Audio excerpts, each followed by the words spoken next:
Very good morning, students. The last paragraph we have seen how the author described his grandmother. Now we'll read further.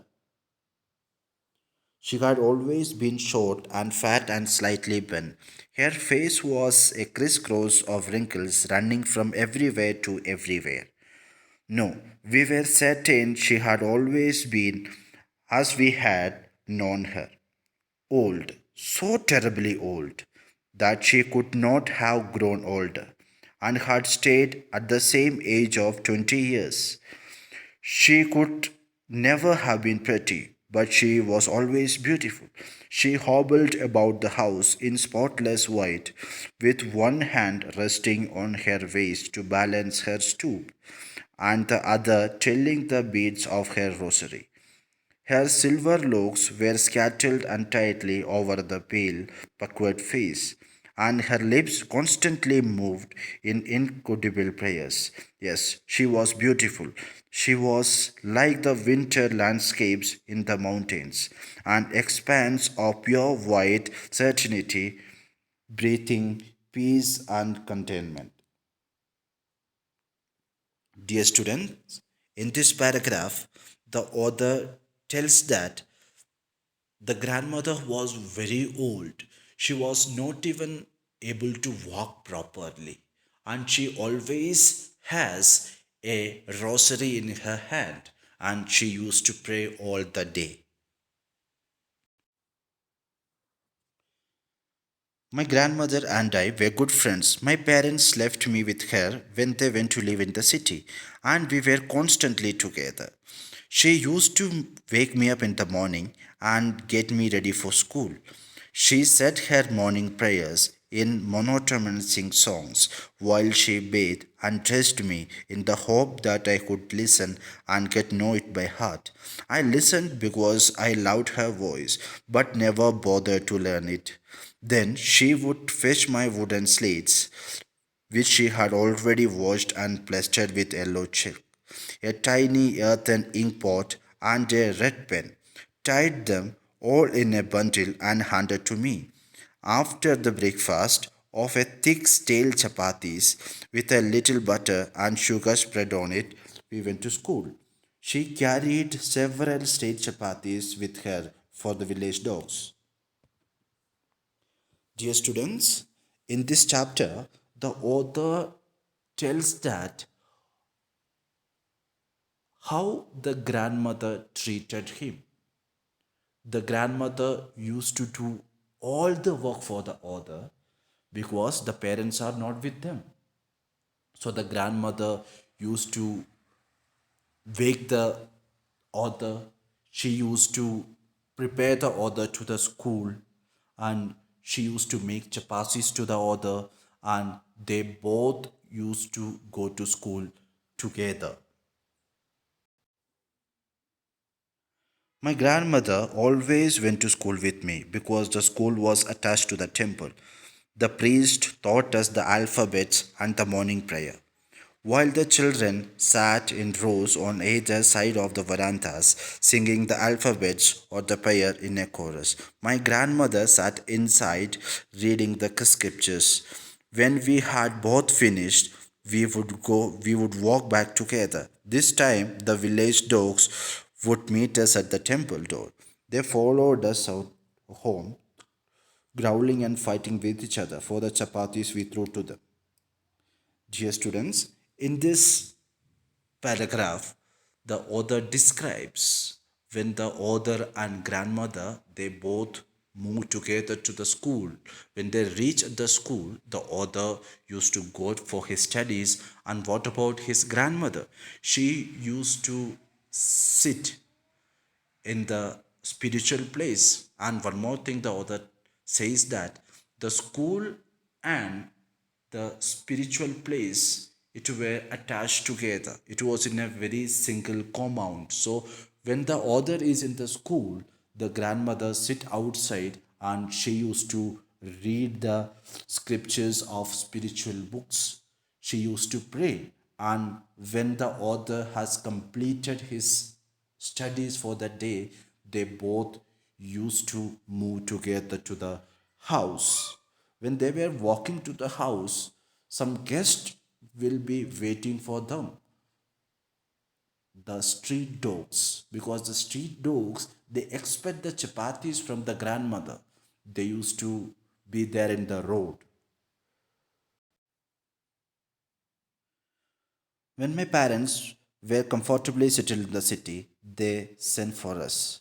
That was a turning point in our friendship. Although we shared the same room, my grandmother no longer came to school with me. I used to go to an English school in a motor bus. There were no dogs in the street, and she took to feeding sparrows in the courtyard of the city house. Dear students, here we can see a change is going to happen in the life of the author and the grandmother. The parents, we have seen the parents, they were away from the house, they were in the city for their career purpose.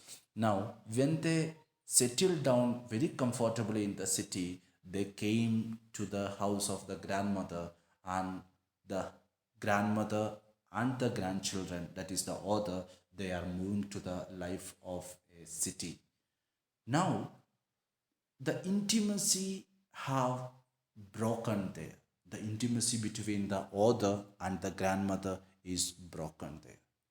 Even though they are staying in a same room, they were not supposed to go to school together. Why? Because the author is going to school through a motor bus. They were not walking together. The walking has stopped in the village. Now the author is going to an English medium school in a motor bus. And there were no dogs in the street. The grandmother, she was alone in the house. She used to feed the sparrows. Earlier, she used to feed the street dogs. Now, she used to feed the sparrows. And the intimacy has broken there, because in the earlier we have seen the grandmother and the grandchild, the other, they were together. They used to have food together. They used to prepare for the school together. They used to go to school together, and while coming back they used to come together. They used to feed the street dogs together. Now everything suddenly changed. That was the reason I said the intimacy has broken there. Now the atmosphere has completely changed. There is no street dogs, there is no walking together. The other used to go through a motor bus to his English school. The grandmother, she used to rest in the house.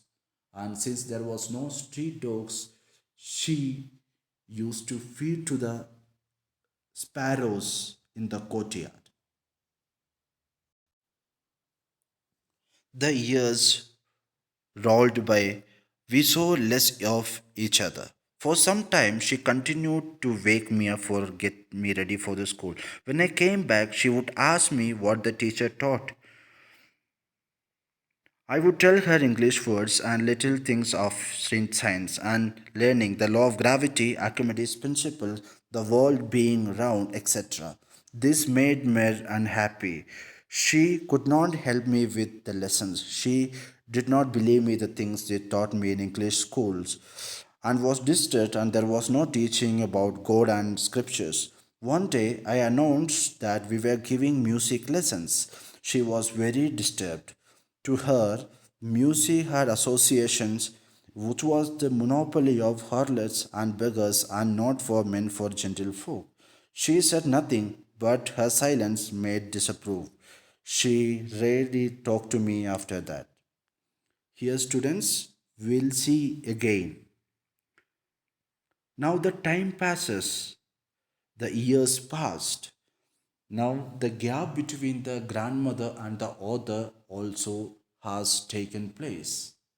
Now they meet very rarely. Sometimes she used to come to him. She used to make him ready to the school, and she used to ask what the teacher taught you for the day.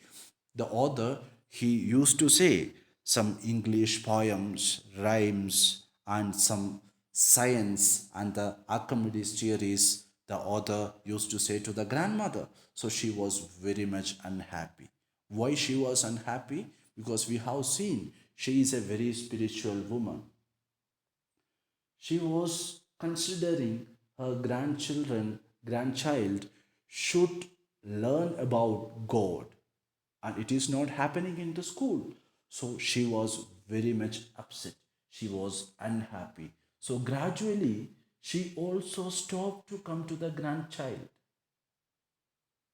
So a very big change has been taken place the life of the author and the grandmother. When I went to up to university, I was given a room of my own. The common link of friendship was snapped. My grandmother accepted her seculation with resignation. She rarely left her spinning wheels to talk to anyone. From sunrise to sunset, she sat by her wheel, spinning and reciting prayers. Only in the afternoon she relaxed for a while to feed the sparrows. While she sat in the veranda, breaking the veranda into little bits, hundreds of little birds collected round her, creating a veritable Belton on chirrupings. Some came and perched her legs, others on her shoulders. Some even sat on her head. Some she smiled, but never shook them away. It used to be happiest half hour of the day for her. De- Dear students, here we can say the when the author start to go to the university means the author is a grown up young boy. Now he started go to the university. When he started go to the university, the parents has allotted him a separate room for his privacy, because earlier the grandmother and the author, they were staying together in a single room. Now the space has extended. The parents has allotted a new single room to the author because of his parent, because of his privacy. He's an is an adult now. And the author says that the common link of friendship was snapped. There was a common link between the grandchild and the grandmother. Now, what happened? It is snapped. The grandmother is very rarely talking to anyone in the house. Only the relaxation that she was having, the evening she used to come out from the little house. She used to sit in the corridors. Loads of birds used to come to her. Some birds sat on her head, some birds sat on her leg, and she was not disappointed. She was enjoying those half an hour with the birds, used to feed the little sparrows. She was very happy with the sparrows.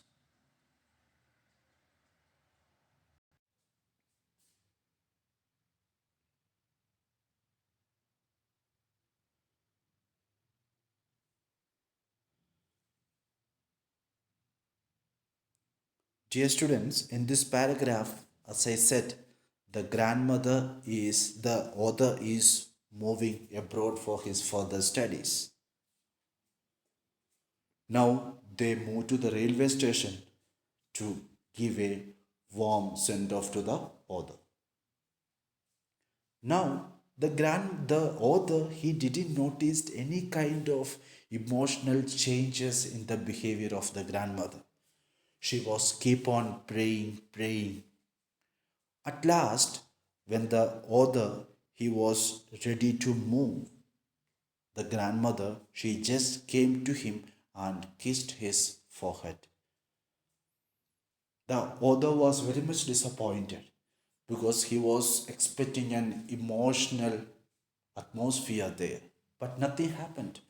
The grandmother, she was like her daily routine. She was praying, and praying.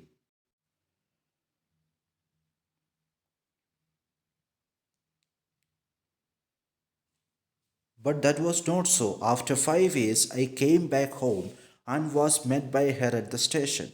She did not look at a day old. She still had no time for words, and while she clasped me in her arms, I could hear the reciting prayers. Even on the first day of my arrival, her happiest moments were with his sparrows, whom she felt longer and with favorable breaks. Dear students, now after his studies, the author is back to home. But the author was exclaimed when he came to home after a long time. He didn't notice any kind of change in the behavior of the grandmother. She was very happy with her sparrows. There was no much conversation happened in between the author and the grandmother. When the grandmother hugged the author felt the prayers the grandmother used to pray. She used to say, and she was busy, she was happy with her sparrows only.